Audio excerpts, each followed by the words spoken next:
अगर इसे छोटा सा डायनामाइट से तोड़ा जाए तो ब्लास्ट कर जाएगा, ज्वालामुखी फूटेगा, गर्म जल वगैरह बंद होने का उम्मीद है। तो यहाँ पे जिस दरवाजे के बारे में बोला जा रहा है कि इस लिपि को पढ़ने से वो गुफा खुल जाएगा, उसके बारे में यहाँ पे जो है ये बताएंगे आप सभी को। लेकिन विद्यार्थी जी, जब हम लोग भीतर चलकर देखेंगे वो तो छेनी का दाग है। गुफा के बाहरी भाग पर बारंडा थी। 1934 में विराट भूकंप हुआ था, बिहार भूकंप में डूब गया। हाँ, 19। तो दोस्तों यहाँ पे हम जिस लिपि की बात कर रहे थे जिसे पढ़ने से दरवाजा खुल जाएगा ऐसा मान्यता है, लेकिन यहाँ पे देखिए ये लिपि के बारे में ये जो है बताने जा रहे हैं आपको। तो इस लिपि को आप दिखलाइएगा कहाँ पे है। अब इन दो गुफाओं का क्लियर एविडेंस भारत सरकार को बाहर वाली लिपि से मिली है। देखा जाए वो लिपि कहाँ पे है, दिखाइएगा। 2600 पूर्व मगध का राजा बिंबिसार थे, तो राजा बिंबिसार का भंडार खजाना छिपा हुआ है। हेलो नमस्कार दोस्तों, मेरा नाम है गौरव और आप देख रहे हैं टेक्निकल बिहार ब्लॉग चैनल। तो दोस्तों अभी हम राजगीर में हैं और राजगीर में जो है स्वर्ण भंडार है उसको आज के इस वीडियो में एक्सप्लोर करने वाले हैं। तो आइए चलते हैं स्वर्ण भंडार के मेन गेट से। तो दोस्तों ये है इसका मेन गेट, इसी गेट से हम एंट्री करने वाले हैं। तो चलिए एंट्री करते हैं, आपको दिखाते हैं और इसे एक्सप्लोर करते हैं। ये है मेन गेट से हम लोग एंट्री कर रहे हैं। तो नमस्कार दोस्तों, हम लोग आ गए हैं राजगीर के स्वर्ण भंडार के अंदर और यहाँ पे ऐसी मान्यता है यहाँ पे सोने का खजाना यानी सोना गोल्ड छुपा हुआ है। तो उसी को आज के इस वीडियो में हम एक्सप्लोर करने वाले हैं। तो बने रहिए इस वीडियो को लास्ट तक जरूर देखिएगा ताकि आपको अच्छे से समझ में आ जाए। तो इस वीडियो को कंप्लीट गाइड के साथ, मतलब यहाँ पे जो गाइडेंस होते हैं उनके साथ में आपको एक्सप्लोर करने वाले हैं। पूरा इसका कहानी आपको वो बताएंगे, तो बने रहिए इस वीडियो पे। तो दोस्तों यहाँ पे ऐसी मान्यता है कि यहाँ पे सोने का खजाना यानी गोल्ड यहाँ पे बहुत बड़े पैमाने पे छुपा हुआ है। तो आज इस राज को हम खोलने वाले हैं। यहाँ पे सही में सोना है या फिर ये सब बात जो है ये अपवाद है। तो दोस्तों यहाँ पे आप देख रहे हैं कि पीछे की तरफ जो एक दरवाजा आपको दिख रहा है, उस दरवाजा के अंदर एक और दरवाजा है जिसकी यह मान्यता है कि वहाँ पे कुछ ऐसा लिपि लिखा गया है जिसे कि आज तक किसी ने नहीं पढ़ पाया है। और जिस किसी ने भी उस लिपि को पढ़ लेगा, उसके अंदर का जो दरवाजा है गुफा का, वो उसको ऐसा मान्यता है, पता नहीं क्या है, इसके बारे में हम जानते हैं। यहाँ पे जो गाइड हैं उनसे बात करते हैं कि आखिर यहाँ की मान्यता क्या है, आखिर ये स्वर्ण भंडार जो है इतना फेमस क्यों है। तो चलिए चलते हैं उनके पास और उनसे पूछते हैं कि आखिर इसका इतिहास क्या रहा है और किस राजा का ये जो स्वर्ण भंडार था वो है। दोस्तों यहाँ पे जो गाइड करते हैं इसके बारे में इनको सारा नॉलेज है, इनसे हम बात करते हैं और इसका हिस्ट्री पूछते हैं कि ये जो है स्वर्ण भंडार यहाँ इतना फेमस क्यों है।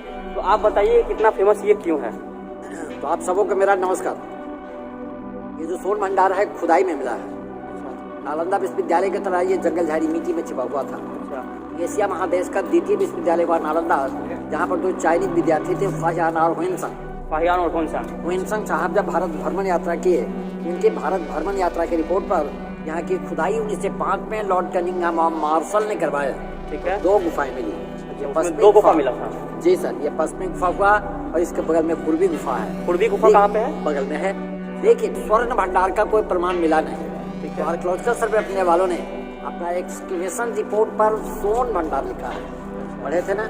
ठीक है, सोन का मतलब जो रिपोर्ट तैयार होता है उसपे स्वर्ण भंडार लिख दिया गया। जी अच्छा। तो सोन का मतलब लोग सोना समझ कर आते हैं देखने के लिए। अच्छा, लेकिन ऐसा कुछ नहीं है। लेकिन सोना का तो शुद्ध हिंदी होता है स्वर्ण, जिसे अंग्रेजी में गोल्ड कहा जाता है।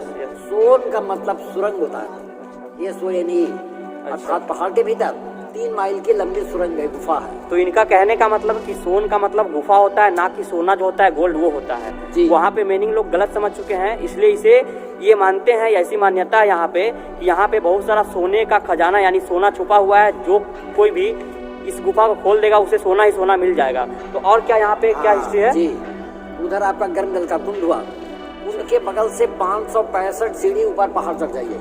पहाड़ का नाम है व्यवहारगिरी कुंड, जो वहाँ पे राजगीर में जो कुंड है जिसमें गर्म पानी आती है। जी सर। अच्छा, तो पहाड़ का नाम है व्यवहारगिरी और व्यवहारगिरी पहाड़ी के ऊपर में सप्तपर्णी गुफा, पिपली गुफा है। अच्छा, खुला हुआ है। मोहम्मद हमीद कुरैशी साहब जो आर्कियोलॉजिकल सर्वे ऑफ इंडिया के डायरेक्टर थे, अंडरग्राउंड उन गुफाओं का रास्ता यहाँ तक बताए हैं। अच्छा, इस गुफा तक का? जी अच्छा। और ऐसा बहुत सा इसमें स्टेटमेंट है कि जब भगवान बुद्ध का महापरिनिर्वाण कुशीनगर में हुआ, उनके मृत्यु के 3 महीना बाद 500 भिक्षुओं का प्रथम बौद्ध महासंगीति सभा सप्तपर्णी गुफा के भीतर हुई। सप्तपर्णी गुफा कहाँ है? सप्तपर्णी गुफा भार्गवी पहाड़ी के ऊपर में है। अच्छा। सप्तपर्णी गुफा गर्म जल कुंड के बगल से 565 सीढ़ी ऊपर पहाड़ चढ़ने के बाद में है। अच्छा जी सर। इसी गुफा के भीतर बौद्धों की 3 धार्मिक पुस्तकें लिखी गई, शुद्ध पिटक, विनय पिटक और अभिधान मतत्रि पिटक। लेकिन बुजुर्गों ने ऐसा कहानी बना दिया है, मतलब माइथोलॉजी दंतकथा है कि 2600 पूर्व मगध का राजा बिंबिसार थे, तो राजा बिंबिसार का भंडार खजाना छिपा हुआ है। यानी लोगों का ऐसा मान्यता है कि यहाँ पे बिंबिसार जो राजा थे उन्हीं का खजाना यहाँ पे छुपा हुआ, आपका कहना ये है? जी। अच्छा। लेकिन भारतीय पुरातत्व सर्वेक्षण वालों ने स्वर्ण भंडार का कोई प्रमाण पाया नहीं। अच्छा, यहाँ पे जो पुरातत्व विभाग के जो लोग आए थे, उसके मतलब जो खुफिया विभाग होते हैं वो आए थे, तो उन्होंने मतलब यहाँ पे खोजा, लेकिन उनको ऐसा कुछ प्रमाण नहीं मिला कि यहाँ पे सोना छुपा हुआ है। इस वजह से आर्कियोलॉजिकल वालों ने अपना नोटिस बोर्ड पर सोन भंडार लिखा है। तो सोन का मतलब सुरंग और भंडार का मतलब सुरंगों का भंडार। अच्छा। यहाँ पर एक लिपि लिखी हुई है। अच्छा। लिपि के बारे में ऐसा ये लिपि जो है बहुत फेमस है, ऐसा बोला गया कि इस लिपि को जो पढ़ लेगा वो सोन भंडार उसको मिल जाएगा। इस लिपि के बारे में ऐसा हवा फैल गया है कि लिपि जो विद्वान पढ़ेंगे तो वो दरवाजा आप पे आप खुल जाएगी। लेकिन विद्यार्थी जी, जब हम लोग भीतर चलकर देखेंगे वो तो छेनी का दाग है। जब अंग्रेज का राज आया तो कुछ लोगों का कहना है कि अंग्रेज सरकार सामने वाली जंगला से तोप लगाकर तोड़ना चाहा। अच्छा। लेकिन अंग्रेज सरकार तो इतना तेजदार व्यक्ति थे कि जब उनका आगमन भारत पर हुआ तो रेलवे लाइन बिछाया। अंग्रेज सरकार के पहले रेलवे लाइन तो था नहीं। बम्बई जाने के लिए 7 पहाड़ काट कर रेलवे लाइन बनाया। गया से कोडरमा के लिए 3 पहाड़ काट कर रेलवे लाइन बनाया। तो क्या फिर अंग्रेज सरकार से काटना मुश्किल था? भारत का प्रथम वैज्ञानिक जगदीश चंद्र बसु गर्मजल झरना को टेस्ट किए, वो ऐसा रिपोर्ट प्रकाशित किए, इस पहाड़ के भीतर विस्फोटक पदार्थ है, गंधक, लोहा, फास्फोरस। अगर इसे छोटा सा डायनामाइट से तोड़ा जाए तो ब्लास्ट कर जाएगा, ज्वालामुखी फूटेगा, गर्म जल वगैरह बंद होने का उम्मीद है। और अपना भारत सरकार को स्वर्ण भंडार के गर्म जल जो वहाँ पे जो कुंड है राजगीर में, वो जो गर्म पानी आता है उसकी बात बोल रहे हैं आप? हाँ। अगर इससे तोड़ा गया तो वहाँ का गर्म पानी आना बंद हो जाएगा। जी। वहाँ पे गर्म पानी का जो आने का स्रोत किस कारण से, ये आपको मालूम है? देखिए, वो प्राकृतिक देन है। अच्छा, वो नेचर का देन है, मतलब वो उसे मतलब इस पर ये देन कह सकते हैं। हाँ जी। अच्छा। गंधक, लोहा, फास्फोरस से टच करा रहा है, इसलिए गरमा रहा है। अच्छा। पानी का ओरिजिन जो है ये प्राकृतिक देन है। भगवान का महिमा 12 महीना चलता रहता है। अब इन 2 गुफाओं का क्लियर एविडेंस भारत सरकार को बाहर वाली लिपि से मिली है। देखा जाए वो लिपि कहाँ पे है, दिखाइएगा। चलिए चलते हैं, इनके पीछे पीछे फॉलो करते रहिए आप। देखिए सर, यहाँ पर जो 2 लाइन का शिलालिपि है, ये शिलालिपि आर्कियोलॉजिकल डिपार्टमेंट द्वारा पढ़ा जा चुका है और इस लिपि से सटीक उत्तर मिला है कि वस्तु स्थिति क्या है। अच्छा, यहाँ पे आप देखिए कुछ लिपि लिखा गया है, इसके बारे में ये बात कर रहे हैं। ये गुप्त ब्राह्मी है। स्क्रिप्ट में ब्राह्मी लैंग्वेज है, संस्कृत उल्टा पढ़ा जाता है जैसा उर्दू में पढ़ा जाता है। इसका संस्कृत में अनुवाद इस प्रकार हुआ है। ये वाना लगा है योग्य सुब्बु है, अरहंत प्रतिमा प्रतिष्ठते आचार्य रत्नम मुनि भैरदेवा फट तो इस लिपि से भारत सरकार को स्पष्ट प्रमाणिकता मिल गई है। 1700 पूर्व जैन मुनि भैरव देव साधना, मुक्ति, परिनिर्वाण एवं जैन धर्म प्रचार के उद्देश्य से ये पहाड़ काटकर 2 गुफा बनवाए और यहाँ के पत्थरों पर जैन ठाकुर का मूर्ति होता है। जैन मोनूमेंट है, जैन साधुओं का साधना का जगह है, मेडिटेशन का जगह है। जैसे यहाँ पर देखा जाए इसमें तीर्थंकर भगवान पार्श्वनाथ का प्रतिमा, इनके माथे के ऊपर 7 सर्पों का फंदा। यहाँ पे देखिए कुछ प्रतिमा बना हुआ है, ये पैर का निशान है यहाँ पे, और ऊपर से यहाँ बॉडी जो है यहाँ पे कटा हुआ है, देखिए यहाँ पे। तो मुस्लिम जमाने में बख्तियार खिलजी ने नष्ट किया। गुफा के बाहरी भाग पर बारंडा थी। 1934 में विराट भूकंप हुआ था, बिहार भूकंप में टूट गया। हाँ, 1934 में जो बिहार का भूकंप हुआ था। जी, इसके बगल वाली गुफा में चला जाए। अच्छा, और इसके अंदर क्या है, उसके बारे में क्या लिपि कहाँ पे जो बोल रहे, जो लोग बोलते हैं कि लिपि है, तो यहाँ पे जिस दरवाजे के बारे में बोला जा रहा है कि इस लिपि को पढ़ने से वो गुफा खुल जाएगा, उसके बारे में यहाँ पे जो है ये बताएंगे आप सभी को।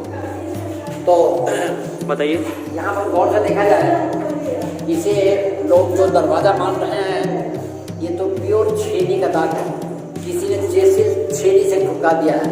मैं प्रमाणित कर देता हूँ, अगर दरवाजा होता तो यहाँ तक देखिए लकीर है, ये लकीर नीचे तक नहीं है। अच्छा, लकीर जो है नीचे तक नहीं है, लकीर यहीं तक है, आप देख रहे हैं। दरवाजा होता तो यहाँ देखिए, ये जो लकीर है सीधा इसमें ज्वाइंट रहना चाहिए। सही है, ठीक है। अब यहाँ पर स्पष्ट हो जाता है कि दोनों एक ही पत्थर है, अर्थात छेनी का दाग है। अब इसका जो लिपि है ये बता रहा हूँ।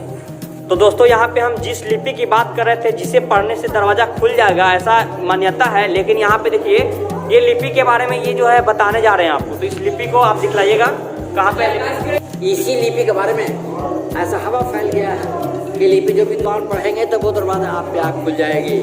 हम लोग शिक्षित व्यक्ति हैं, जब गौर से देखिए कि दरवाजा है ही नहीं है तो फिर खुलने का सवाल कहाँ उठता है। तो ये शंख लिपि है विद्यार्थी जी, शंख लिपि का पढ़ाई पूरे विश्व में हुआ है, क्योंकि प्राचीन जमाने में जितनी पुस्तकें होती थी वो नालंदा लाइब्रेरी में रखी जाती थी। जब 1199 में बख्तियार खिलजी का नालंदा यूनिवर्सिटी पर आक्रमण हुआ और वहाँ वो आग लगा दिए, 6 महीना वहाँ जलता रहा, तो वहाँ की लाइब्रेरी जो थी रत्न दधि, रत्न रंजन और रत्न सागर ये तो जल गई। उन भाषाओं में शंख लिपि का आज तक कोई पढ़ाई हुआ नहीं। अब इसके बगल वाली गुफा में हम लोग चले। तो दोस्तों अब चलते हैं हम लोग जो जिस पूर्वी के दरवाजे की बात किए थे उसकी ओर चलते हैं।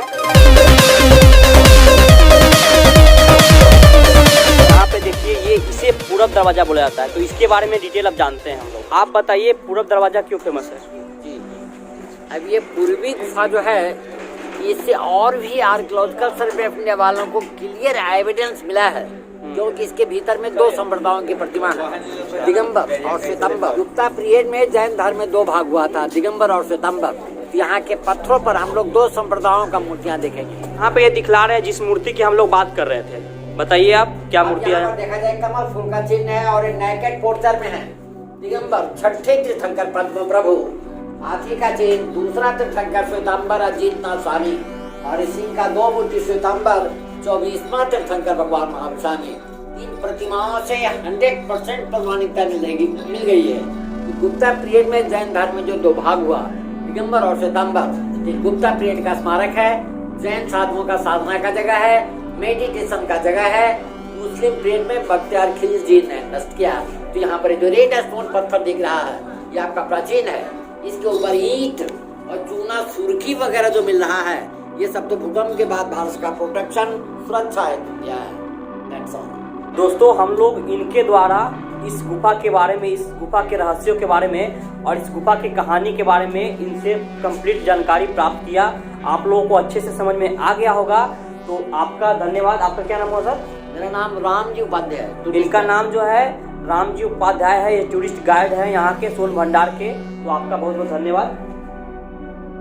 तो दोस्तों इस वीडियो को यहीं पे एंड करते हैं। इस वीडियो में आपको अच्छे से समझ में आ गया होगा क्या यहाँ पे इतिहास रहा है और यहाँ पे लोगों में क्या मान्यता है। तो इस वीडियो को जल्दी से लाइक कर दीजिएगा और इस चैनल को सब्सक्राइब करके नोटिफिकेशन को भी ऑन कर दीजिएगा। थैंक यू दोस्तों, जय हिंद, वंदे मातरम।